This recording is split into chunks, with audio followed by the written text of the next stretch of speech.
اوس هغه ځای کې نه پاکې اوبه میلوېدلې او نه پاکې خاورې وې چې یاره هغه ځای کې تیمم وکړي یا اودس وکړي او دې ځای کې ورباندې لمونځ ټایم راشي نو دا بیا څه طریقه به کوي چې داسې ځای کې و چې نه پاکې اوبه او نه پاکې خاورې وې چې دا ورسره تیمم وکړي یا اودس وکړي او لمونځ ورسره وکړي نو دې ځای کې بیا دا طریقه به کوي چې یو سړی دی هغه باندې داسې ټایم راوړل او دې ځای کې لمونځ ورسره قضا کېږي نو بیا د لکه څرنګې هیئت شکل صورت د منځه والا جوړېږي همداشانې به لمونځ شکل صورت به جوړ کړي او دا کوم د منځه والا الفاظ دي کلمات دي دا کلمات منځ کې نه وي او سټیټ اصل شي نو دې سره به دې لمونځ ادا شي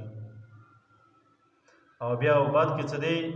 د دې والا قضا بیا دې باندې واجب دی چې دوباره بیا د دې والا قضا راوړي داسې نه کېږي چې یو سړی بس صرف ټیټ اس شول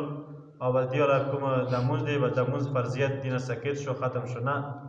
بلکې دا به هغه ټایم کې یو ټیک دی د پاکې اوبه او خاورې نه میلوېدلې څه تیمم وکړي یا اودس وکړي او دا به د لمونځ کوم هیئت دی او کوم صورت دی شکل دی هغه به اختیار کړي او بیا بعد کې به ذکر اوبو ته میلاو شي یا پاکې خاورې میلاو شي تیمم وکړي یا اودس وکړي هغه نه پاس بیا د لمونځ قضا به راوړي او قضا به واجب